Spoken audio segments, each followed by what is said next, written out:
안녕하세요. 저는 이제 갓 돌이 지난 딸아이를 키우는 30대 후반의 주부입니다. 지금은 귀엽게 재롱 부리고 아장아장 걷기 시작한 아이를 보며 행복한 나날을 보내고 있지만 이런 평화와 안정을 찾기까지 저에게는 참 많은 우여곡절이 있었습니다. 과연 제가 어떤 모진 풍파를 이겨내고 이 자리에 서게 됐을까요? 지금부터 그 사연을 차근차근 털어놓아 보려고 합니다. 저는 친구 결혼식에 갔다가 만난 신랑 친구와 인연이 닿아 결혼까지 하게 됐습니다. 남편은 대기업에 다니며 성실하게 사는 사람이고 시댁 어른들도 아주 부유하진 않지만 아버님이 교육공무원 출신이시라 노후 걱정은 없는 분들이셨어요. 친구들은 그만하면 아주 대박은 아니어도 중박 정도는 되는 결혼이라며 부러워하기도 했죠. 하지만 정작 저는 아쉬운 부분이 있었습니다. 시어른들이 너무 무뚝뚝하고 말씀이 없으시다는 점이었어요. 처음 인사드리러 갔던 날부터 그랬습니다. 남편을 따라 잔뜩 긴장한 채 들어선 예비시댁에서 어머님은 몇 마디 질문 외에는 별다른 말씀이 없으셨고 아버님은 신문에서 눈을 떼지 않으시더라고요. 상견례 자리의 분위기도 크게 다르지 않았습니다. 저희 친정 부모님이 먼저 살갑게 말을 건네셔도 시어른들의 대답은 늘 짧고 담백했어요. 화기애애한 다른 집안 상견례 이야기를 들을 때면 저는 은근히 부러운 마음을 감출 수가 없었죠. 명절에 인사를 드려도 짧은 대답이 전부였고 제가 아무리 살갑게 다가가려 해도 어머님과 아버님은 늘 한 걸음 떨어진 거리를 유지하셨습니다. 결혼 초에는 그런 시댁의 분위기가 낯설고 서운해서 남편에게 하소연한 적도 많았네요. 어머님은 왜 나만 보면 그렇게 표정이 굳으셔? 내가 뭘 잘못한 것도 아닌데. 엄마도 아버지도 원래 감정 표현이 많은 분이 아니야. 너한테만 그러시는 거 아니니까 너무 신경 쓰지 마. 대신 별일 아닌 걸로 화내는 일도 없으실 테니까 뭐 좋은 게 좋은 거라고 생각해. 남편은 늘 그런 식으로 저를 다독였지만 정작 자신도 부모님 앞에서 살가운 말 한마디 건네는 법이 없었습니다. 너무 어릴 때부터 그런 분위기에서 자라와 본인도 부모님 앞에서 감정 표현하는 걸 어색해하는 것 같았어요. 그러니 시댁 식구들이 모여도 웃음소리보다 정적이 흐르는 분위기가 더 익숙했습니다. 밥상머리에서도 텔레비전 소리만 흐를 뿐 서로의 안부조차 무뚝뚝하게 몇 마디 주고받는 것이 전부였죠. 결혼식 날에도 어머님은 눈물 한 방울 보이지 않으셨고 패백을 드릴 때조차 덕담 한마디도 없으셨어요. 친구들 결혼식에 가보면 사돈끼리 서로 부둥켜 안고 눈물을 훔치는 모습도 가끔 보였는데 저희 시부모님들은 멀찍이 서서 박수만 치고 계셨죠. 다른 며느리들은 시부모님과 살갑게 통화하고 같이 여행도 다닌다는데 저희 시댁은 명절과 생신을 제외하면 먼저 연락이 오는 법도 없었습니다. 시집살이에 지친 친구 중 한 명은 이런 불평을 하는 저를 이해하지 못하겠다는 듯 타박했어요. 야, 너 배부른 소리 하지 마. 얘가 진상시댁 만나서 나처럼 들볶여 봐야 정신 차리겠네. 아들한테 돈 달라고 하지도 않고 몸 건강하셔서 수발 들어 드릴 필요도 없는데 거기다 연락도 잘 안 하는 시부모님? 완전 100점이야. 시댁 식구들이랑은 그냥 생사 확인만 하고 사는 게 제일 편한 거라니까. 그런 말을 들을 때면 제가 너무 어린애 같다는 생각이 들어 안 그러려고 마음먹어도 늘 뭔가 서운하고 아쉬운 느낌이 들었습니다. 그러다 한 번은 이런 일도 있었어요. 결혼 이듬해 제가 지독한 감기로 며칠을 앓아누워 시댁에 가기로 했던 약속을 지키지 못했습니다. 그래서 남편이 대신 연락을 드렸는데 그때도 시부모님들은 별다른 말씀이 없으셨죠. 저는 내심 걱정 어린 전화 한 통이라도 하시지 않을까 기대했지만 돌아온 건 약 잘 챙겨 먹으라는 어머님의 문자 한 통이 전부였습니다. 저는 괜히 섭섭한 마음이 들어 이불 속에서 혼자 훌쩍였어요. 친정 엄마였다면 보양식 만들어서 버선발로 달려오셨을 텐데. 신혼여행에서 돌아와 처음 시댁에 인사 갔던 날도 잊히지 않습니다. 제가 정성껏 고른 선물을 내밀었는데 어머님이 포장을 풀어보지도 않고 방 한쪽으로 밀어놓으시며 무심하게 딱 한마디 하셨죠. 외국은 물가도 비싼데 뭐하러 이런 걸 사와? 그게 끝이었습니다. 시집 온 첫날이라 서운한 티를 낼 수가 없어 애써 웃어 보였지만 집으로 돌아오는 차 안에서 저도 모르게 불평하게 됐어요. 어머님은 내가 선물 사온 게 못마땅하신 걸까? 뭘 사왔는지 궁금하지도 않으신가 봐. 난 비행기 타고 하와이 가면서도 부모님 선물로 뭘 살지 고민했는데 좀 기운 빠진다. 엄마가 쑥스러워서 그러신 걸 거야. 아마 우리 방에서 나오고 나서 풀어보고 좋아하셨을 테니까 신경 쓰지 마. 남편은 미안한 표정으로 말했지만 저는 어머니가 선물을 마음에 들어 하시는지 어떤지 너무 궁금한 마음이 들어 속으로 혼자 생각했습니다. 선물 사준 사람을 배려하시면 앞에서 풀어보고 좋다 싫다 한마디는 하셔야 하는 거 아닌가? 다 답답해 죽겠네. 그래도 저는 시부모님에게 좋은 며느리가 되고 싶었어요. 살갑지 못한 성격 때문에 표현을 못하셔서 그렇지 저를 미워하시는 건 아니라고 믿었기 때문이죠. 제가 꾸준히 노력하면 언젠가는 두 분도 달라지실지 모른다고 생각한 겁니다. 그래서 명절마다 먼저 안부를 여쭙고 생신이면 몇 달 전부터 뭘 좋아하실지 고민하며 선물을 준비했습니다. 계절이 바뀔 때마다 안부 전화를 드리고 김장하실 때는 오라는 말씀이 없으셔도 제가 먼저 나서서 거들기도 했어요. 하지만 돌아오는 반응은 항상 미적지근했습니다. 그래도 저는 그 무뚝뚝함 뒤에 나름의 정이 있을 거라 믿고 싶어하며 열심히 노력했죠. 그렇게 시간이 흘러 어느덧 결혼한 지 2년이 넘어갈 무렵 저에게 또 다른 걱정거리가 생겼습니다. 저희 부부는 결혼하고부터 꾸준히 아이를 갖기 위해 노력해왔지만 좀처럼 애 소식이 없었어요. 매달 기다림과 실망이 반복되고 병원을 오가며 눈물 짓는 날도 많았습니다. 배란일에 맞춰 달력에 표시를 해두고 몸에 좋다는 한약과 영양제를 챙겨 먹으며 스트레스를 줄이려 애써 마음을 다잡아도 결과는 번번이 원하는 대로 나오지 않더군요. 결혼 3년 차부터는 인공적인 시술도 병행했습니다. 배란 유도제를 맞고 인공수정을 시도하고 매번 결과를 확인하러 가는 길이면 남편의 손을 꼭 붙잡고 마음속으로 기도하곤 했어요. 주사 자국이 가시지 않는 배를 보며 속상해하던 날도 있었고 호르몬 약 때문에 감정 기복이 심해져 별것 아닌 일에도 눈물이 왈칵 쏟아지곤 했습니다. 한 번은 복수가 차서 병원을 오가며 고생한 적도 있네요. 그래도 결과가 좋으면 보람이라도 있을 텐데 매번 실패하니 마음이 너무 힘들더라고요. 자기야, 이번 달에도 실패했어. 제가 풀이 주고 말하면 남편은 아무렇지 않은 표정으로 저를 다독였어요. 괜찮아. 다음에는 좋은 소식이 있겠지. 우리 너무 조급해하지 말자. 스트레스가 제일 나쁘다잖아. 그러면서 겉으론 담담한 척했지만 병원에서 실망스러운 소식을 듣고 돌아오는 차 안에서는 말수가 부쩍 줄어들었습니다. 그런 남편의 옆모습을 볼 때마다 저는 미안함과 함께 더욱 간절한 마음이 들었어요. 시술이 실패할 때마다 죄인이 된 것 같은 기분에 시달렸고 친구들 모임에서 아이 이야기가 나올 때면 자리를 슬쩍 피하는 버릇까지 생겼습니다.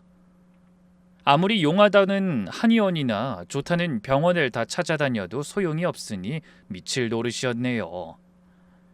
그런 괴로운 시간을 지나 결혼 4년 차가 넘었을 때 마침내 저희 부부에게도 아기 천사가 찾아왔다는 기적 같은 소식을 듣게 됐습니다. 처음 임신 사실을 확인하던 날 저는 병원 복도에서 남편의 손을 잡고 한참을 울었어요. 그토록 기다리던 순간이었기에 기쁨을 말로 다 표현할 수 없을 정도였죠. 저는 웃음과 눈물이 뒤섞인 우스꽝스러운 표정으로 남편을 향해 말했습니다. 자기야, 나 믿기지가 않아. 이거 꿈은 아니겠지? 나 한 번만 꼬집어봐. 아이, 무슨 소리야. 이제부터 몸 조심해야지. 아무도 못 건드리게 내가 우리 마누라 잘 돌볼 거야. 남편도 시부모님을 닮은 구석이 많아 실없는 소리를 잘 못하는 사람인데 그때는 기분이 좋은지 나쁘끄러운 농담도 잘하더라고요. 그날 저희 부부는 손을 맞잡고 말없이 눈시울을 붉혔습니다. 그리고 임신 소식을 시댁에 전하자 평소 그렇게나 감정 표현에 인색하시던 어머님도 큰 소리로 정말 임신이 맞는지를 몇 번이나 확인하시며 감격스러운 마음을 감추지 못하셨어요. 그리고 며칠 뒤에는 아버님이 손수 안부 전화를 걸어와 입덧은 없는지 몸은 괜찮은지 물으시기까지 했죠. 그만큼 저의 임신 소식은 돌부처 같은 시부모님까지 돌아보시게 할 정도로 반갑고 기쁜 일이었습니다. 그 후로 시간이 흘러 제가 출산을 코앞에 둔 만삭이 되었을 때 아버님의 생신이 다가왔어요.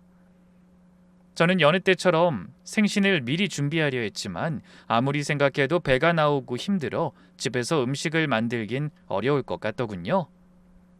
그래서 고민 끝에 시댁 근처 한정식집을 알아봐 예약까지 걸어두고 아버님이 좋아하시는 떡케이크도 미리 주문했어요. 임신한 몸으로 이것저것 신경 쓰는 게 쉽진 않았지만 시부모님이 좋아하시길 바라며 열심히 고민했습니다. 평소에 낚시를 즐기시는 아버님을 위해 선물도 꽤 고가의 낚싯대를 준비했어요. 만족스럽게 모든 준비를 마친 저는 시어머님께 전화를 드려 한정식집의 위치와 시간을 말씀드렸습니다. 어머니, 이번 아버님 생신 식사는 한정식집으로 예약했어요. 제가 많이 알아봤는데 여기가 평이 제일 좋더라고요. 그래? 안 그래도 너 몸 무거워서 힘든데 고생했다. 어머님은 진심으로 고마워하셨고 남편도 다정한 얼굴로 제가 예약한 한정식집에 기대감을 보였어요. 그래서 저도 모든 준비를 마치고 아버님 생신날만 손꼽아 기다렸습니다. 그런데 생신을 하루 앞둔 오전, 어머님으로부터 황당한 전화가 걸려왔어요. 예, 내일 식당 예약은 취소하는 게 좋겠다.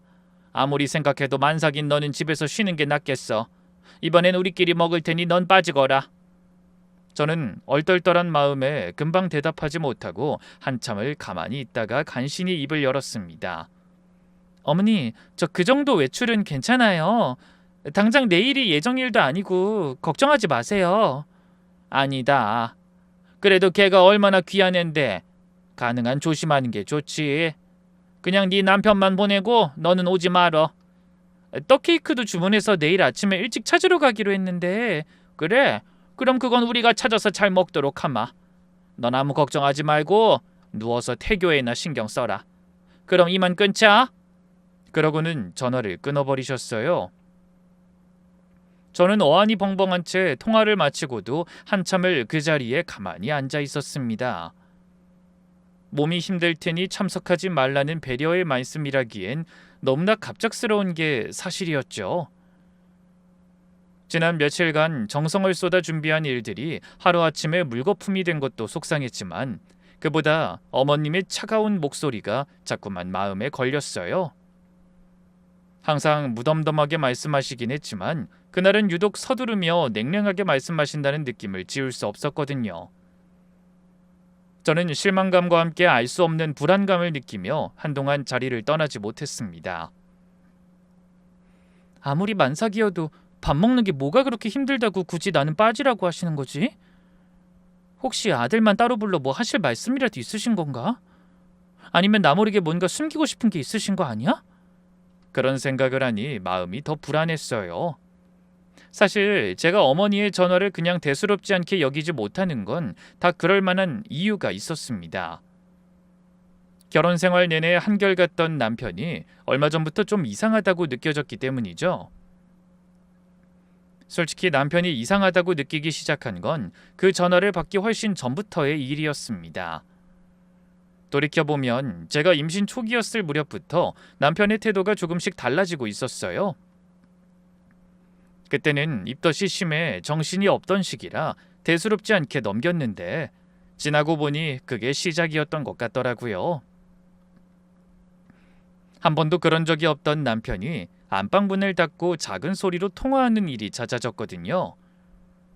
처음에는 그저 회사에 일이 있어서 그런가 보다 했지만 제가 방에 들어가면 서둘러 통화를 끝내는 모습을 몇 번 보게 되자 의아한 마음이 들더라고요. 무슨 전화를 그렇게 급하게 끊어? 인사도 제대로 못하는 것 같던데? 하지만 그럴 때마다 남편은 아무렇지 않은 표정으로 둘러댔어요. 아, 회사 거래처야. 별거 아니니까 신경 쓰지 마. 조금 이상한 생각이 들긴 했지만 그래도 저는 남편의 말을 그대로 믿었습니다. 대기업 다니며 바쁘게 일하는 사람이 회사 일로 통화하는 게 뭐 그리 이상한 일이겠어요. 그런데 며칠 후 한밤중에 화장실에 가려고 일어났다가 거실 베란다에서 또 속삭이듯 몰래 통화하고 있는 남편을 발견한 적이 있습니다.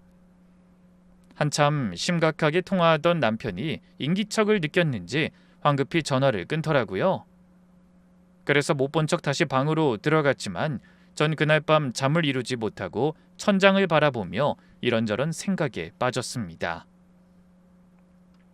혹시 회사에 무슨 문제가 생긴 건가? 아니면 내가 모르는 다른 사정이 있는 거 아니야? 저 사람이 저렇게 쉽게 당황하는 사람이 아닌데 이상하네. 연거푸 그런 일이 생기며 신경이 쓰일 무렵 남편의 카드값 청구서를 확인하게 된 날이 있었어요. 그런데 눈이 번쩍 뜨일 만큼 평소보다 훨씬 많은 금액이 청구되어 있었습니다. 저는 놀란 마음에 퇴근한 남편을 향해 카드 청구서를 내밀며 물었죠. 자기야, 이번 달 카드값이 왜 이렇게 많이 나왔어? 혹시나 하고 열어봤다가 깜짝 놀랐어. 아, 그거 그 회사에서 회식한 걸 내 카드로 긁어서 그래. 경비 처리해준다고 했으니까 걱정하지 마. 무슨 회식을 직원 카드로 해? 그게 경비 처리가 그렇게 되는 게 아닐 텐데. 저는 의문이 들었지만 남편이 급하게 자리를 피하는 바람에 더는 얘기를 이어가지 못했습니다. 그 뒤로도 계속 그 얘기만 꺼내려 하면 말을 돌리는 통에 저도 말다툼하기 싫어 그냥 넘어가고 말았죠. 하지만 그 뒤로도 전에 없이 이상한 일은 계속됐어요. 정기검진을 받으러 산부인과에 갔던 날도 그랬습니다. 원래 남편은 검진 때마다 무슨 일이 있어도 빠지지 않고 같이 가주는 사람이었는데 그날따라 갑자기 급한 일이 생겼다며 저 혼자 병원에 보냈어요. 대기실에 홀로 앉아 다른 부부들이 다정하게 초음파 사진을 들여다보는 모습을 보며 저는 괜히 불안한 마음이 들었습니다. 집에 돌아오자 남편이 미안하다며 꽃다발을 사들고 나타났지만 뭔가 찝찝한 마음을 지울 수가 없었죠. 그런 일이 계속 반복되니 자꾸만 마음 한구석에 의문이 쌓여갔습니다. 그러다 확실히 남편이 변했다고 느끼게 된 건 전에 없이 일주일이나 되는 장기 출장을 다녀온 뒤부터였어요. 출장이 잦은 부서가 아니기도 하고 어쩌다 한 번 가도 1박 2일이 전부였던 게 갑자기 일주일이나 된다니 당연히 이상했습니다. 짧지 않은 결혼 기간 동안 그렇게 긴 출장은 처음이었어요. 그런데 가뜩이나 마음이 복잡한 저에게 남편이 먼저 뜬금없는 말을 꺼냈습니다. 이번에 일정이 너무 바빠서 연락이 잘 안 될 수도 있어. 그래도 걱정하지 말고 밥 잘 챙겨 먹고 있어. 아니, 아예 장모님 오시라고 해서 같이 있는 게 좋겠다. 내가 가면서 전화 드릴게. 아니야, 내가 알아서 할게. 당신이나 조심해서 다녀와. 남편은 걱정스러운 얼굴로 말했지만 정작 제가 걱정되는 건 혼자 보내야 할 일주일이 아니었습니다. 출장 간다면서 눈도 제대로 마주보지 못하고 어색하게 구는 남편의 낯선 행동이었죠. 그런 사람을 배웅하고 돌아선 저는 혼자 집을 지키며 걱정 반, 서운함 반으로 하루하루를 보냈습니다. 그리고 일주일 만에 돌아온 남편은 제가 알던 사람이 맞나 싶을 정도로 낯설게 굴었어요. 집에 돌아오자마자 서둘러 욕실로 들어가 혼자 옷을 갈아입더니 그 뒤로도 제 앞에선 절대 옷을 벗지 않았습니다. 자다가 제가 무심코 팔이라도 스치면 화들짝 놀라며 몸을 피했고 씻고 나올 때도 항상 문을 잠갔어요. 예전에는 배가 나오기 시작한 저를 애틋한 눈으로 바라보며 딱 붙어 앉아 이것저것 다정하게 챙겨주던 사람이 출장 이후로는 그런 다정한 손길 역시 뚝 끊겼습니다. 전보다 훨씬 무뚝뚝하고 차가워진 느낌이 들었죠. 결국 저는 심란한 마음을 숨기지 못하고 이렇게 물었어요. 자기 요즘 왜 이렇게 나 피해? 무슨 일 있어? 그런 제 물음에 남편은 손사래를 치며 어색한 표정으로 얼버무렸어요. 피하긴 뭘 피해. 요즘 회사 일이 힘들고 피곤해서 그래. 이번 일만 끝나면 괜찮아질 테니까 당신은 신경 쓰지 마. 하지만 시간이 지날수록 그 말을 곧이곧대로 믿기가 어려워졌습니다.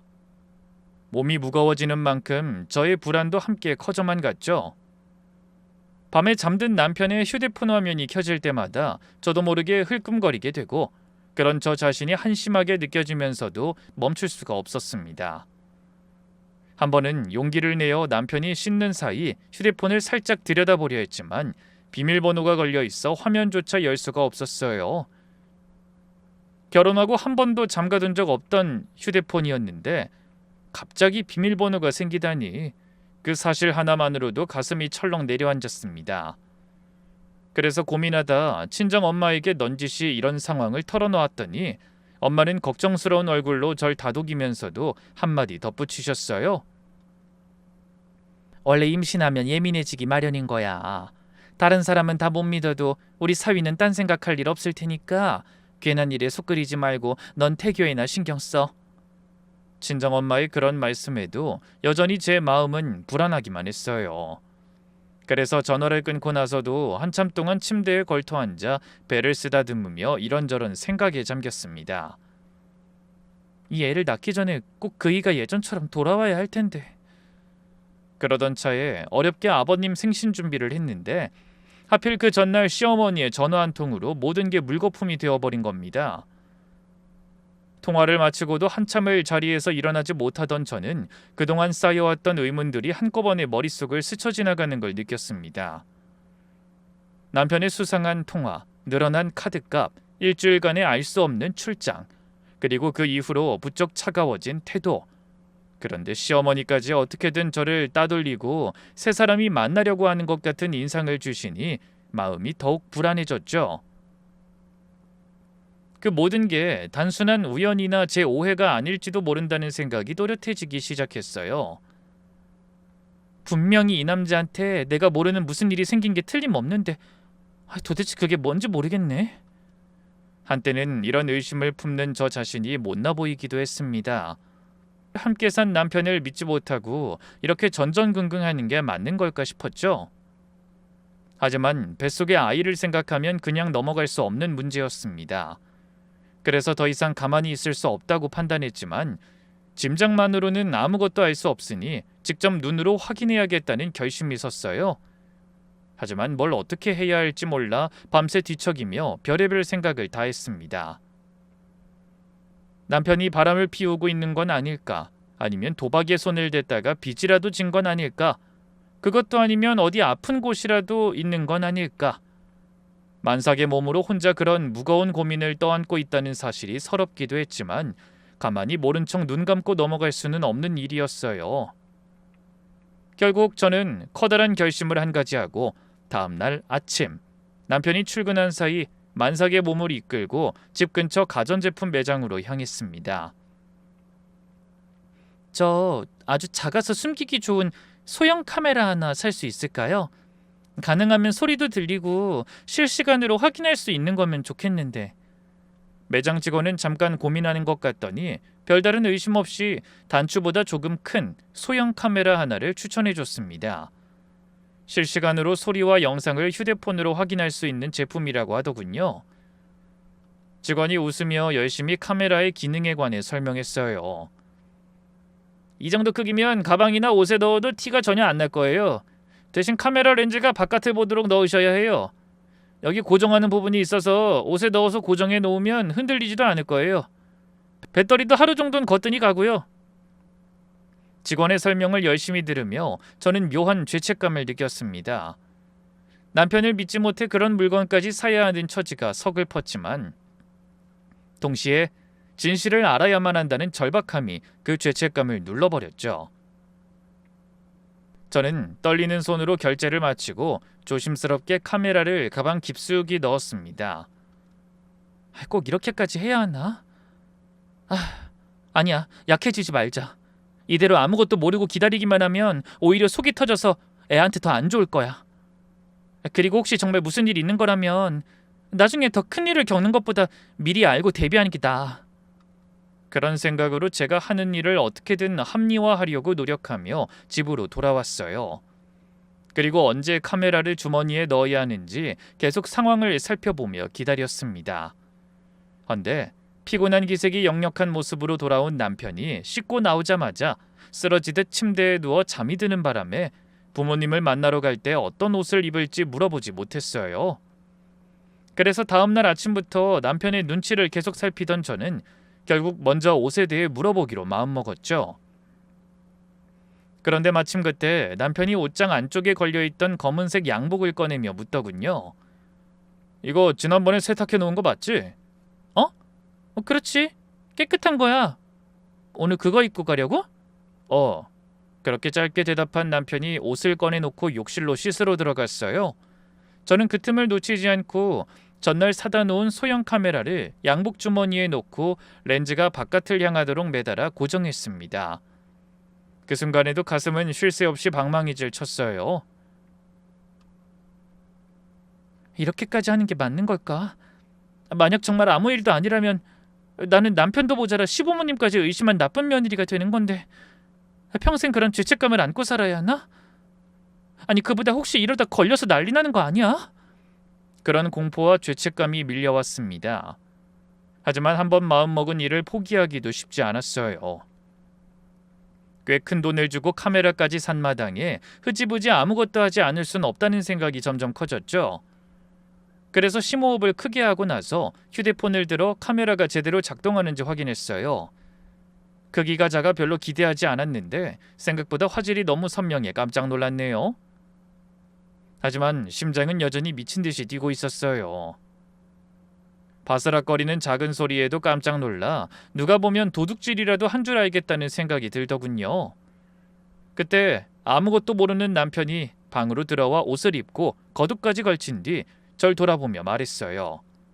밥은 이따 점심때 먹을 건데 그 전에 회사에 들러서 처리할 일이 있어서 일찍 나가는 거야. 주말까지 일해야 할 만큼 내가 요즘 너무 바쁘다. 제가 묻지도 않은 말을 먼저 술술 털어놓는 남편은 역시나 좀 수상했습니다. 원래 말수가 많은 사람도 아닌데 자기 일과를 줄줄이 늘어놓는 게 평소와 사뭇 달랐거든요. 하지만 저는 아무렇지도 않은 척 웃으며 대답했습니다. 그래 알았어. 아버님 생신 축하한다고 꼭 전해줘. 나도 정말 같이 가도 되는데. 아니야. 엄마가 걱정이 많이 되는지 나름 배려하려고 말씀하신 거니까 당신은 그냥 쉬어. 어른 말씀 들어서 나쁠 거 없잖아. 그래 알았어. 근데 식사는 어디서 하는 거야? 전에 내가 예약한 식당은 취소하라고 하셨는데 어디 더 괜찮은 식당이라도 있는 건가? 저는 무심하게 한마디 툭 던져본 것뿐인데 남편은 유독 예민하게 반응했어요. 글쎄, 뭐 엄마가 알아서 하신다고 했으니까 난 이따 통화해보고 오라는 곳으로 가야지. 당신은 그런 거 신경 쓰지 말라니까. 그냥 궁금해서. 알았어, 맛있게 먹고 와. 전에서 미소를 지어 보였지만 속으론 심장이 쿵쿵 뛰었습니다. 남편이 양복 주머니에 든 카메라를 눈치챌까봐 이마에 식은땀까지 흐르더라고요. 하지만 얼굴은 아무렇지도 않게 보이기 위해 노력하며 끝까지 손을 흔들어 배웅했습니다. 그리고 현관문이 닫히는 소리가 들리자마자 소파에 털썩 주저앉아 서둘러 휴대폰을 집어들었어요. 손끝이 떨려 화면을 몇 번이나 잘못 눌렀네요. 실시간 영상이 뜨자 흔들리는 화면 속에서 남편이 차에 오르는 순간이 나타났습니다. 저는 뱃속에 아이를 감싸 안듯 불룩한 배에 손을 얹은 채 숨을 죽이고 그 작은 화면을 뚫어지게 바라봤어요. 마음속으로는 제발 별일 아니기를, 제 의심이 그저 부질없는 기호이기를 간절히 바라면서 말이죠. 잠시 후 화면 속에서 차가 출발하는 흔들림이 고스란히 전해졌습니다.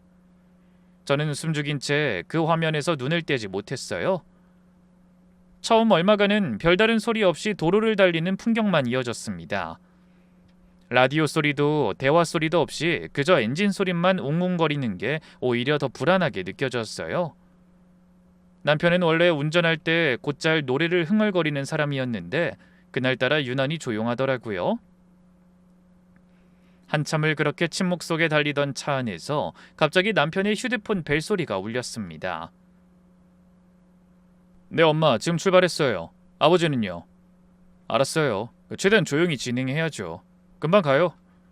전화를 끊는 남편의 목소리에서 평소와 다른 팽팽한 긴장감이 느껴졌습니다. 최대한 조용히 라는 말이 유독 귓가에 맴돌더군요. 생신잔치에 가는 사람이 왜 그렇게 조심스러운 말투를 쓰는 건지 이해가 되지 않았죠. 그러다 차가 멈춰서고 조수석 문이 열리는 소리와 함께 귀에 익은 목소리가 흘러나왔어요. 준비는 다 된 거지? 실수 없이 진행되도록 잘 준비해야 하는데. 시어머니의 목소리였습니다.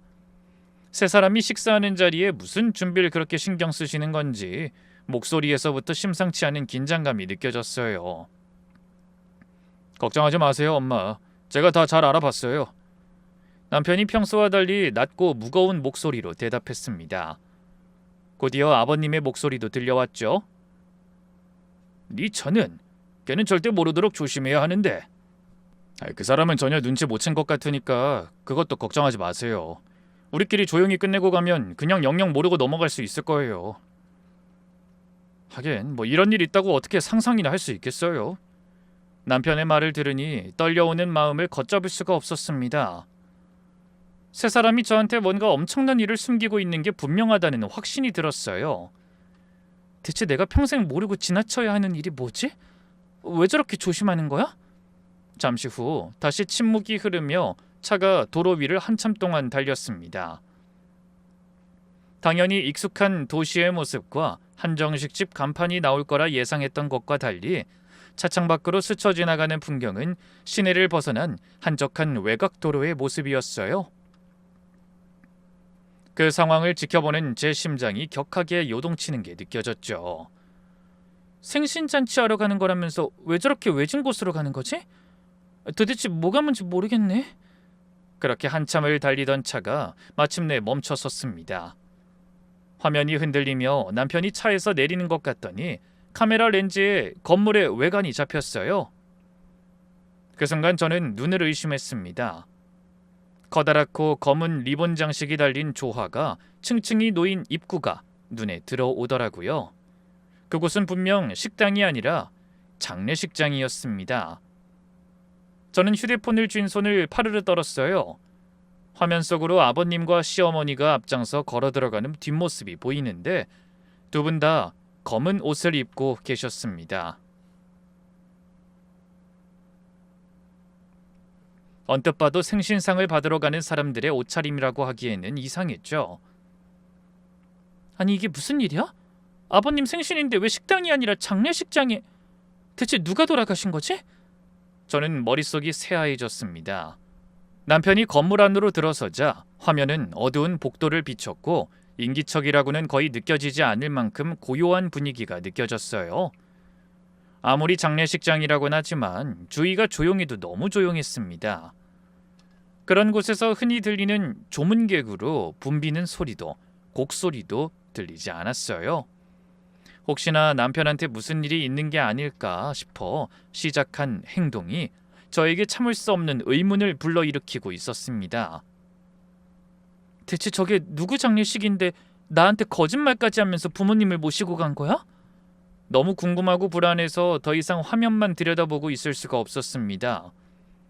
임신 중에 상가에 가면 안 된다는 말은 들었지만 그대로 집에 앉아 있다가는 숨이 막혀 죽을 것 같다는 생각이 들었어요. 머릿속에 막장 드라마에서나 나올 것 같은 그림도 그려졌죠. 남편이 숨겨오던 여자나 아이가 있고 그 사람들과 관련된 일은 아닐까 하는 생각이 들었던 거예요. 친척이나 친구의 일이라면 굳이 저한테 거짓말로 둘러댈 필요가 없을 거라고 생각했으니까요. 그대로 장례가 끝나고 모든 게 지나가 버리면 전 아무것도 모른 채 계속 속으며 살아야 할지도 모른다는 불안감이 마음을 초조하게 했습니다.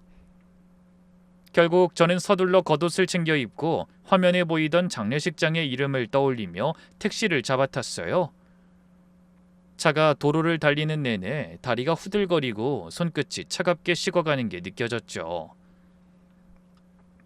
기사님, 죄송한데 좀 서둘러 주실 수 있을까요? 아유, 몸도 무거우신데 무슨 급한 일 있으신가 봐요. 아, 네. 택시기사님이 걱정스러운 눈빛으로 백미러를 통해 절 살피셨지만 저는 그 시선을 피해 창밖만 바라봤습니다. 1시간도 안 되는 짧은 시간이 마치 몇 년처럼 길게 느껴지더군요. 눈앞으로 스쳐 지나가는 풍경을 바라보면서도 머릿속은 온통 조금 전 들었던 시부모님의 목소리로 가득했습니다. 도대체 뭘 그렇게 조심스럽게 진행해야 한다는 건지, 왜 저는 절대 알면 안 된다는 건지 아무리 생각해도 갈피를 잡을 수가 없었죠. 그 와중에도 마음은 계속 불안하고 심장은 요동쳤습니다. 그때 뱃속의 아이도 불안했는지 발길질하는 게 느껴지더군요. 저는 조심스럽게 배를 쓰다듬으며 나지막히 속삭였어요. 아가야, 조금만 참아줘. 엄마가 꼭 알아야 할 게 있어서 그래. 미안해. 마침내 택시가 장례식장 앞에 멈춰섰어요. 실제로 마주한 건물은 화면으로 보던 것보다 훨씬 더 의신연스럽게 느껴졌습니다. 주차장에는 차량 몇 대만 뜨문뜨문 서 있을 뿐 조문객들로 북적여야 할 장례식장 치고는 지나치게 한산했어요. 저는 숨을 크게 한번 들이쉬고 안으로 걸어 들어갔습니다. 입구에 걸린 안내판에는 낯선 이름 하나만 덜렁 적혀 있더군요. 그런데 그때 상주의 이름이 들어가야 할 곳에 분명 제 남편의 이름 석자와 사위라는 말이 적혀 있는 게 눈에 들어왔어요. 저는 너무 놀란 나머지 숨쉬는 것조차 잊을 뻔했습니다. 사위? 사위라니, 말도 안 돼. 내 남편이 도대체 누구 사위라는 거야? 저는 더 이상 고민할 겨를도 없이 발걸음을 재촉해 복도를 지나 빈소 앞에 다다랐습니다. 그러자 조용한 빈소 저 멀리 낯익은 시어머니의 뒷모습이 보이더군요. 헌데 그 순간 인기척을 느끼셨는지 어머니가 고개를 돌리셨고 저와 눈이 마주치자 순식간에 얼굴이 사색이 되셨어요. 네가 여기를 어떻게... 아니 대체 어떻게 알고 여기까지 온 거야? 어머니는 절 보자마자 황급히 달려와 팔을 붙잡고 밖으로 끌어당기셨습니다. 평소에는 좀처럼 당황하는 법이 없던 분이었는데 그날은 얼굴빛부터 목소리까지 완전히 다른 사람같이 어쩔 줄 몰라하며 손까지 떨고 계셨어요. 몸도 무거운 애가 여긴 왜 왔니? 얼른 나가자. 여긴 임신한 사람이 있을 곳이 아니야. 그러게 왜 저한테 거짓말하셨어요, 어머니? 대체 누가 돌아가신 거예요? 아버님 생신이라 식사하신다고 하셨잖아요. 저는 팔을 붙든 시어머니의 손을 조심스럽게 하지만 단호하게 뿌리쳤죠. 뱃속의 아이를 생각하면 물러서야 한다는 걸 알면서도 도저히 그럴 수가 없었어요. 그때 안쪽까지 소란스러운 소리가 들렸는지 아버님이 놀란 얼굴로 걸어 나오셨습니다.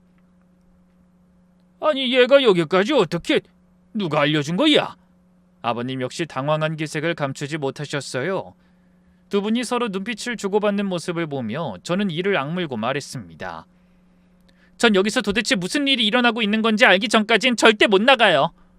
제 단호한 말에 시어머니는 거의 울음을 터뜨리기 직전의 얼굴로 아무 말도 하지 못하셨어요. 그런 어머니의 뒤로 빈소에서 황급히 달려나오는 남편의 모습이 보였죠. 여보? 당신이 도대체 어떻게 여길 찾아온 거야? 남편의 얼굴에서도 핏기가 가시는 게 보였습니다. 늘 침착하던 사람이 그렇게까지 당황하는 모습은 결혼하고 처음 보는 것 같았어요. 저는 남편을 향해서도 다부진 목소리로 외쳤죠. 지금 그게 중요해? 대체 누가 돌아가셨는데 당신이 사위라는 거야? 우리 부모님은 멀쩡하게 살아계시는데 나 몰래 도둑장가라도 들었니? 제 물음에 남편은 아무 대답도 하지 못한 채 시어머니와 눈빛만 주고받았습니다. 그 침묵을 도저히 참을 수 없어 저는 입술을 깨물며 남편을 지나쳐 빈소 안쪽으로 몸을 돌렸어요. 그러다 곧이어 눈에 들어온 두 사람을 보고 입을 떡 벌릴 만큼 놀라고 말았습니다. 엄마? 아니 아빠까지 여기 왜... 저도 모르게 목소리가 심하게 떨려왔어요. 시부모님과 남편만 있을 거라고 생각했던 그 낯선 장례식장에 어째서 제 친정 부모님까지 함께 계신 건지 도무지 이해할 수가 없었습니다. 친정아빠는 굳은 얼굴로 자리에서 일어나셨지만 저와 눈을 마주치지 못하고 시선을 피하셨어요. 그 모습이 오히려 저를 더 불안하게 만들었습니다. 마치 들켜서는 안 될 무언가를 들킨 사람처럼 빈소 안의 어른들이 하나같이 절 피하며 겁에 질린 표정이었죠. 저는 그 자리에 선 채로 아무 말도 하지 못하고 그저 낯익은 얼굴들을 멍하니 바라보기만 했습니다. 그러다 퍼뜩 정신을 차리고 빈소 정면에 놓인 영정사진을 들여다봤지만 제가 한 번도 본 적 없는 낯선 남자였어요. 대체 그 사람이 누구길래 시댁과 친정 어른들이 모두 한자리에 모여 비밀작전이라도 수행하듯 조심스럽게 움직이고 있는 건지 저 혼자서는 도저히 그 답을 찾을 수가 없었습니다. 그때 친정엄마가 떨리는 걸음으로 다가와 제 손을 붙잡는데 손끝이 얼음장처럼 차가웠어요. 눈이 이미 벌겋게 충혈되어 있어 그렁그렁 맺힌 눈물이 금방이라도 떨어질 것 같았습니다. 미안하다. 이 모든 게 다 엄마 잘못이야. 정말 미안해. 사돈댁에도 면목이 없고 내가 이 죄를 다 어떻게 할지. 엄마 대체 그게 무슨 소리야? 왜 엄마가 미안하다고 하는 건데? 돌아가신 분이랑 엄마도 아는 사이야? 저는 영정사진 속 낯선 얼굴과 눈물 맺힌 엄마의 얼굴을 번갈아 바라보며 물었습니다. 엄마는 한참을 흐느끼시다가 영문을 모르겠다는 듯 바라보는 저를 향해 떨리는 목소리로 힘겹게 입을 여셨어요. 사실은 저 사람이 네 친아버지야. 하지만 전 그 말씀을 쉽게 알아들을 수가 없었습니다. 귓속에서 이명이 울리는 것 같이 윙윙거리고 눈앞이 아득해져 오는 것 같았어요. 엄마, 그게 무슨 말이야? 우리 아빠는 저기 계시잖아. 그러면서 고개 숙이고 계속 친정아빠를 바라봤죠. 그러자 엄마가 울먹이며 대답하셨어요. 지금 너희 아빠는 내가 어린 너를 데리고 재혼한 사람이야. 저 영정사진 속 남자가 네 친아버지란다. 근데 너를 낳고 얼마 안 돼서 저 남자가 사고를 쳐서 교도소를 들락거리기 시작했어. 원래 처음부터 잘못된 만남이었지. 내가 겨우 22살, 철없고 사람 볼 줄 모를 때 만난 남자라 나한테 손찌검도 하고 돈도 뜯어가고 제대로 혼인신고도 안 해주면서 쉼없이 괴롭히기만 했어. 결국 도저히 살 수가 없어서 헤어지고 너 2살 때 지금 아빠랑 새로 시작한 거야. 그제야 정식으로 결혼도 하고 나도 사람답게 살게 됐지. 근데 그 얘기를 너한텐 도저히 못하겠더라. 네가 아빠를 얼마나 따르는지 뻔히 아는데 친아버지가 교도소를 밥 먹듯이 드나들던 범죄자라는 얘기를 굳이 할 필요성도 못 느꼈어. 분명히 상처받을 게 뻔했으니까. 엄마의 목소리가 점점 잦아들었습니다. 30여 년 넘게 감춰온 이야기를 뒤늦게야 꺼내시는 얼굴에는 죄책감과 서러움이 뒤섞여 있었어요. 상상조차 해보지 못한 이야기를 듣고 저는 넋이 나간 듯 물었습니다. 엄마, 그럼 난 아빠 친딸이 아니라는 거네? 아빠랑 난 피 한 방울 섞이지 않은 사이였다는 거야? 이게 도대체 무슨 일이야? 저는 말하다 말고 숨이 턱 막혀오는 것 같아 허공에 대고 깊은 한숨만 토해냈습니다. 30여 년 넘게 제가 아빠의 친딸이라는 사실을 눈꼽만큼도 의심해 본 적이 없는데 그 세월이 한순간에 무너지는 기분이었죠. 그 모습을 참담한 표정으로 지켜보던 남편이 무거운 얼굴로 다가와 제 손을 잡았어요. 남편의 얼굴도 이미 눈물로 얼룩져 있더군요. 여보, 이제 나머진 내가 말할게. 처음부터 다 얘기할게. 미안해. 진작 말해야 했는데 다른 때도 아니고 당신이 어렵게 임신한 상황이라 마음 아파하고 충격이라도 받을까봐 도저히 입이 떨어지지 않았어. 나중에 아기 낳으면 그때라도 말하려고 했는데 이런 일이 생겨버린 거야. 그래서 그냥 내 마음대로 당신은 모르게 넘어가 보려고 하다가 더 놀라게 해버렸네. 대체 무슨 일이 있었던 거야? 나한테 숨긴 게 뭔지 다 말해줘, 제발. 저는 두려운 마음을 감추지 못한 채 남편을 바라봤습니다. 남편은 잠시 눈을 질끈 감았다가 다시 뜨더니 마른 침을 꿀꺽 삼키며 천천히 입을 열었죠. 당신 친아버지가 몇 달 전에 나한테 연락을 해오셨어. 어렵게 아이 갖고 좋아하고 있는 당신한테 전과자 친아버지가 따로 있다는 사실을 말하겠다고 협박하시더라. 근데 당신 임신 초기였잖아. 그런 얘기로 충격받게 하고 싶지 않아서 나 혼자 조용히 해결하려고 했어. 그래서 요구하실 때마다 만나러 가서 돈을 드렸지. 나 나름대로 당신을 지켜주고 싶었던 건데 결국 이런 식으로 알게 만들어서 정말 미안해. 그 말을 듣는 순간 지난날 제가 남편을 의심했던 모든 일들이 머릿속에 한꺼번에 떠올랐어요. 밤마다 저 몰래 속삭이던 통화소리와 갑자기 휴대폰에 생긴 비밀번호, 늘어난 카드값까지 한꺼번에 이해가 되더군요. 그럼 나 모르게 통화하던 상대가 다 내 친아버지였다는 거야? 카드값이랑 대출도 그 일 때문에 생긴 거고? 난 그것도 모르고 자기가 딴 생각하는 줄로만 알고 얼마나 걱정했는데. 미안해, 정말 미안해. 처음엔 돈만 주면 조용히 끝날 줄 알았어. 그래서 그 정도면 내가 감당할 수 있을 거라고 생각했는데. 그랬는데? 뭐 내가 모르는 일이 더 있는 거야? 혹시 당신 일주일이나 출장 다녀온 것도 이 일이랑 관련 있는 거 아니야? 제 말에 남편의 눈빛이 심하게 흔들리더니 이내 모든 것을 체념한 사람처럼 고개를 끄덕이며 말했습니다. 그래, 이렇게 다 알게 된 마당에 뭘 더 숨기겠어. 사실은 저분이 갑자기 간암 판정을 받았다고 또 찾아오셨어. 그래서 나한테 적합성 검사를 받아달라고 하시더라고. 부탁할 사람이 나 말곤 없다고. 뭐라고? 간암? 저는 생각지도 못한 전개에 말문이 막혔습니다. 남편은 잠시 말을 멈추고 영정사진을 바라보더니 한숨을 쉬며 고개를 돌리고 다시 입을 열었어요. 간 이식이랑 치료비까지 대달라고 찾아오신 거야. 그렇게 안 해주면 당신한테 다 말하겠다고 협박하시니까 나로서는 다른 방법이 없었어.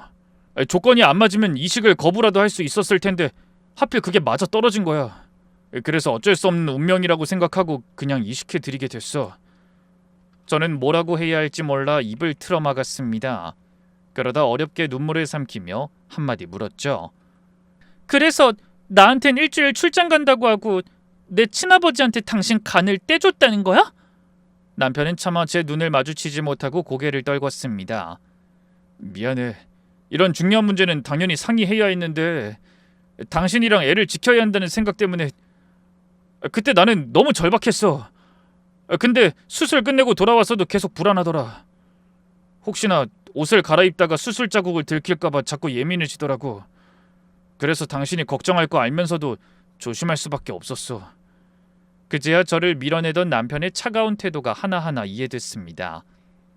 제가 서운함과 의심을 가득 안고 살아가던 지난 몇 달 동안 남편은 그토록 무거운 짐을 홀로 짊어지고도 저를 위해 입을 굳게 다물며 버티고 있었던 겁니다.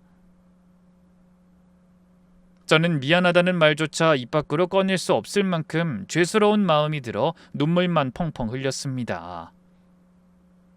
그때 시아버지가 무거운 표정으로 말씀을 시작하셨어요. 처음엔 당연히 우리도 반대했다. 내 하나뿐인 아들이 처음 보는 사람 때문에 몸에 칼을 대겠다는 걸 허락할 수가 없었지. 그래서 몇 날 며칠을 뜯어 말렸다. 근데 어렵게 임신은 네가 그 일로 충격을 받을까봐 어쩔 수 없이 허락한 거야. 저 녀석이 자기 몸 축나는 것보다 너랑 애 위험한 게 무섭다는데 우리라고 무슨 수가 있었겠니? 다 큰 자식을 때리면서 말릴 수도 없고. 시아버지의 목소리에는 그동안 아들을 지켜보며 삭혀오시던 마음고생이 고스란히 묻어 있었습니다. 평소에 말수 적은 분이 그렇게 길게 말씀하시는 모습도 낯설게 느껴졌죠. 곁에 서 계시던 어머니도 울면서 말씀하셨어요. 우리도 처음엔 이게 다 무슨 날벼락인가 싶어서 잠도 제대로 못 잤다. 그래도 너랑 뱃속에 손주를 생각하면 어떻게든 조용히 넘어가는 게 최선이라는 마음이 들더구나. 저는 염치가 너무 없어 시부모님의 얼굴을 제대로 바라보지도 못한 채 한참을 울다가 친정엄마를 향해 물었습니다. 그럼 간이식을 제대로 받았다는 건데 저 사람은 대체 왜... 그 물음에 친정엄마가 참았던 한숨을 길게 내쉬며 힘겹게 대답하셨어요. 이식받고 나서도 정신을 못 차리고 술을 그렇게 마셔댔다더라. 의사가 몸 관리 잘하라고 신신당부했는데도 퇴원하고 얼마 안 되고부터 또 술집을 전전했다는 거야. 결국 며칠 전에 상태가 갑자기 나빠져서 이렇게 됐고, 역시 사람은 고쳐 쓰는 게 아니라는 말이 맞는 거야. 그게 얼마나 어렵게 얻은 기회였는데. 엄마는 원망이 가득 담긴 눈으로 영정사진을 노려보셨습니다. 저는 치밀어 오르는 화를 참지 못하고 목소리를 높여 물었어요. 근데 저런 사람 장례에 왜 다 모여있는 거예요? 난 저런 사람 아버지로 인정 못해. 그때 남편이 얼른 다가와 제 어깨를 감싸 안으며 말했습니다. 여보, 어른들한텐 잘못 없으셔. 내가 그래도 당신을 세상에 나오게 해주신 분이니 마지막 가시는 길에 예의는 다하고 싶어서 장례를 모신다고 한 거야. 근데 그런 내 결정을 어른들이 존중해 주시고 쓸쓸한 빈소를 지켜주러 오신 거지. 아무리 잘못을 저지른 분이지만 그래도 마지막은 사람답게 떠나야 하지 않겠냐면서. 남편은 말끝을 흐리며 또 한숨을 내셨습니다. 시부모님들도 그런 남편을 지켜보며 눈시울을 붉히셨죠. 평소 그렇게 무뚝뚝하게 감정을 드러내지 않으시던 분들이 흔들리는 모습을 보이시는 건 처음이었습니다. 그런데 놀랄 일은 그뿐만이 아니었어요. 갑자기 제 앞으로 다가온 시어머니가 조용히 손을 잡으며 이렇게 말씀하신 거예요. 애초에 우리가 처음부터 말해야 했는데 괜히 놀랄까봐 노파심에 조심한 게 너를 더 힘들게 한 것 같구나. 미안하다. 그래도 너희 부모님도 우리도 너랑 애 말고는 아무것도 중요한 게 없어서 그랬다는 것만 이해해 주겠니? 그 말씀에 저는 간신히 멈췄던 울음을 다시 터뜨릴 수밖에 없었습니다. 그동안 시어른들을 감정 표현 없고 쌀쌀맞은 분이라고 생각하며 서운해했던 제 마음이 얼마나 옹졸한 것이었는가를 너무나 가슴 아프게 깨닫는 순간이었거든요. 비록 시부모님들은 눈앞에서 가볍게 걱정하는 말씀을 늘어놓진 못하는 분들이셨지만 정말 중요한 순간에 감히 상상도 하지 못할 정도의 마음으로 저를 배려하고 감싸주셨던 겁니다. 그때 저는 비로소 깨달았어요. 아, 내가 이렇게나 사랑받는 며느리였구나. 난 그동안 얼마나 멍청한 생각을 하고 있었던 거지? 게다가 저에게는 친아버지가 아니라고는 꿈에도 생각 못할 만큼 평생 저를 아끼고 사랑해준 친정아빠도 계셨습니다. 남편은 어떤가요? 혹시라도 제가 충격을 받을까봐 못된 저의 생부에게 자기 간까지 떼어주고도 생색은커녕 끝까지 비밀을 지키려 노력한 사람이었죠. 전 그렇게 분에 넘치는 사랑과 보호 속에 살아온 존재였던 겁니다. 그 모든 걸 깨닫는 순간 가족들이 저를 속여왔다는 배신감도, 친아버지가 망나니 같은 사람이었다는 것도 더 이상 아무런 문제가 되지 않았습니다. 오히려 너무나 감사한 마음에 주체할 수 없을 만큼 눈물이 흘렀죠. 그렇게 한참을 울던 저는 눈물을 닦으며 시부모님과 남편 그리고 친정부모님을 향해 고개를 숙였습니다. 그동안 무뚝뚝하다며 서운해했던 마음이 진심을 알지 못했던 제 좁은 시야였다는 걸 그제야 깨달았거든요. 제가 아무것도 모르면서 저를 지켜주려는 그 모든 노력을 의심하기만 했어요. 정말 죄송합니다. 여보, 내가 잘못했어. 미안해. 그 말에 시어머니가 붉어진 눈을 찡그리며 대답하셨어요. 억지로 눈물을 참고 계신다는 게 느껴지더군요. 아니다, 얘. 그런 상황이면 누구라도 의심할 수밖에 없었을 거야. 우리가 진작 솔직하게 말했어야 하는 건데 너만 따돌리며 마음고생하게 한 우리 잘못이 크지. 그러면서 제 손을 꼭 잡고 다독여 주셨습니다. 늘 무표정하시던 얼굴에 그렁그렁 눈물이 맺혀 있는 걸 보며 저는 그동안 제가 얼마나 철없는 며느리였는지를 새삼 깨달아야 했네요. 그때 남편이 걱정스러운 얼굴로 물었어요. 여보, 얼굴이 너무 창백해. 이러다 당신이랑 아기한테 무슨 일이라도 생기면 안 되니까 얼른 병원부터 가보자. 그래서 시아버지가 서둘러 차를 대기시키셨고 온 가족이 저를 부축해 근처 병원으로 향했습니다. 다행히 아이는 건강했고 저 역시 큰 이상 없이 안정을 되찾을 수 있었어요. 병원 침대에 누워 초음파 속에서 힘차게 움직이는 아이를 바라보며 저는 그날 겪은 모든 일들이 결국 가족들의 사랑에서 비롯된 것이었음을 마음 깊이 되새겼습니다. 그 뒤로 몇 주가 지나 저는 건강한 딸아이를 무사히 품에 안았어요. 무뚝뚝하다고만 여겼던 시부모님은 잔뜩 긴장한 얼굴로 병원에 찾아오셔서 서툰 손길로 손녀의 볼을 어루만지며 눈시울을 붉히셨습니다. 친정아빠도 제 손을 잡으며 감격에 겨운 표정으로 말씀하셨죠. 너 어릴 때랑 아주 똑 닮았구나. 내 어린 딸이 벌써 엄마가 됐다니. 저는 울먹이는 아빠의 손을 잡고 말했어요. 아빠, 고마워. 난 아빠의 딸로 자라서 너무 행복했어. 그런 제 말에 아빠 역시 눈물을 참으며 애써 웃음을 보여주셨죠. 돌이켜보면 겉으로 드러나지 않았을 뿐 저를 향한 사랑은 늘 그 자리에 있었습니다. 친아버지 이상의 사랑으로 저를 키워주신 아빠도, 무뚝뚝하게만 느껴졌던 시부모님의 침묵도, 홀로 짐을 짊어졌던 남편도 모두 저를 지켜주는 고마운 사람들이었어요. 저는 그 마음에 보답하기 위해 더 따뜻하고 현명한 아내이자 며느리, 그리고 좋은 엄마와 딸로 살아가려고 노력합니다. 지금 제 딸아이는 어느덧 돌을 지나 아장아장 걸음마를 떼기 시작했습니다.